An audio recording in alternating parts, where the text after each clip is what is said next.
Hello friends, myself Anees Ansari.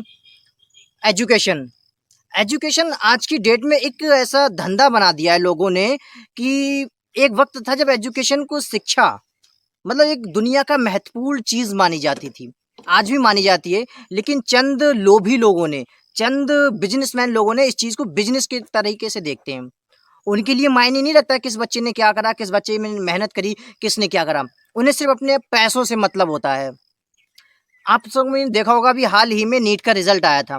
काफी बच्चों ने बेहतर प्रदर्शन किया है, हालांकि कुछ बच्चों को निराशा हासिल हुई। आगे से फिर से प्रयास करें, उम्मीद करता हूं आगे वो लोग कामयाब जरूर होंगे। जो लोग कामयाब हुए हैं उन लोगों के लिए बहुत बहुत बधाई हो। हम अपने मुद्दे पर लौटते हैं। हमारा मुद्दा यह है कि एजुकेशन लोगों ने धंधा बना रखा है। एक लड़का है इकराम अली नाम का, जिसका नीट में हाल ही में सिलेक्शन हुआ था। उस लड़के ने कहीं बाहर कोचिंग की थी, लेकिन उसका जो फोटो है वो अमर उजाला में मिशन इंस्टीट्यूशंस जो हैं कोचिंग क्लासेस बरेली में, उन्होंने भी छापा था। उसी बच्चे को ओमेगा क्लासेस वालों ने भी दिखाया था कि ये हमारे यहाँ का सिलेक्शन है।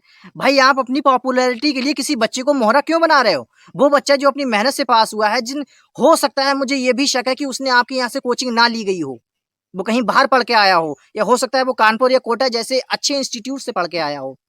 बावजूद उसका पोस्टर आपकी फ्लैक्सी पर छपा है।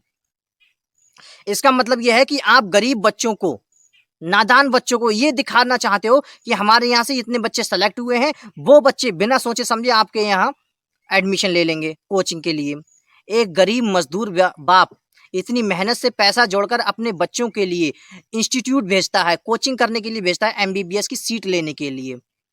आपके यहाँ इतना तजुर्बा नहीं है, इतना एक्सपीरियंस नहीं है सिलेक्शन का, इतने सिलेक्शन नहीं हुए हैं, तो आप पैसों में खरीद कर उन बच्चों के फोटो अपनी फ्लैक्सी पे, क्या ये धंधा नहीं है? क्या किसी की भावनाओं से खेलना नहीं है? क्या इस तरीके से हमारा देश आगे बढ़ेगा? चंद पढ़े लिखे लोग जो एजुकेशन की राह में बिजनेस का धंधा चला रहे हैं, वही इस देश को विनाश की राह पर ले जा रहे हैं। वो जिम्मेदार है हमारे समाज के खराब होने का, क्योंकि उनके पास इतना तजुर्बा नहीं है, इतना कुछ नहीं है, और इंस्टीट्यूट खोल के बैठ जाते हैं। कोई बच्चा सेलेक्ट नहीं होता है, बाहर से आए हुए बच्चे का फोटो अपने फ्लैक्सी पे छाप लेते हैं, ये दिखाने के लिए कि हम कितने पॉपुलर हैं। खुद की पॉपुलैरिटी बढ़ाने के लिए किसी तीसरे को मोहरा बनाया गया। ऐसा क्यों? कौन जवाब देगा इसका, और कौन जिम्मेदार होगा? तो मैं सिर्फ इतना कहना चाहता हूं कि जिम्मेदार बनिए, जागरूक बनिए। आप अगर अपने बच्चे का एडमिशन किसी भी कोचिंग में कराते हैं, नीट के लिए या किसी मतलब की तैयारी के लिए, तो पहले जांच परख लें, पहले उसके बारे में पूरी डिटेल्स तय कर लें। ये नहीं है कि उसकी फ्लैक्सी पे फोटो ज्यादा लगे तो हो सकता है वहां से, जरूरी नहीं है वहां से सिलेक्शन हुए होंगे। फ्लैक्सी पे 8-10 फोटो लगे तो जरूरी नहीं 8-10 उसी के यहाँ से पड़े हुए बच्चे होंगे। हो सकता है कुछ बच्चे बाहर से आए हों, ये हो सकता है उन बाहर से आए हुए बच्चों का फोटो खींच के उन्होंने अपने पोस्टर से छाप दिए हों। आप खुद समझदार हैं, ये सोचिए कि अगर इतना ही पॉपुलर होता तो बच्चे बरेली जैसे शहर को छोड़कर बाहर क्यों जाते? और ये सारी घटनाएं बरेली की ही हैं।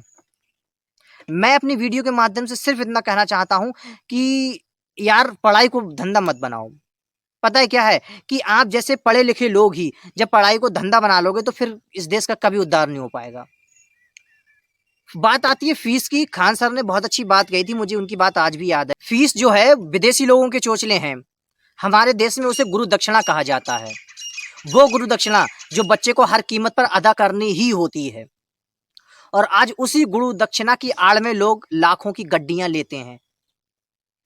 क्या ये सही है? एजुकेशन इतना धंधा बना दिया है इन लोगों ने कि कहां तक समाज खराब नहीं होगा, कहां तक देश खराब नहीं होगा। क्या आपको नहीं लगता कि समाज को खराब होने में सबसे बड़ा हाथ इन्हीं जैसे टीचरों का है? और ये वो टीचर जो अपने आगे किसी की टिकने नहीं देते हैं। फिलहाल तो मैं अपनी वीडियो के माध्यम से इतना ही कहना चाहूंगा कि एजुकेशन को धंधा ना बनाया जाए। कोचिंग आप अपने बच्चे को भेजिए और आप भी कोचिंग जाइए, लेकिन ये देख लीजिए कि वहां से सिलेक्शन कितने हुए नीट में, क्योंकि आज की डेट में नीट एक ट्रेंड बन चुका है। इतना ज्यादा वायरल हो चुका है नीट का ट्रेंड। हर बच्चा, जिसे देखो कि अगर 50 बच्चे एक जगह पढ़ रहे हैं स्कूल में, 50 के 50 नीट में, या किसी संस्था में 100 बच्चे पढ़ रहे हैं तो 100 के 100 वो बच्चे ये बोलते हैं कि हमें नीट में जाना है। इस साल बच्चों ने 18.5 लाख बच्चों ने अप्लाई किया था नीट के लिए। लगभग 18 लाख बच्चों ने तो पेपर दिए ही थे।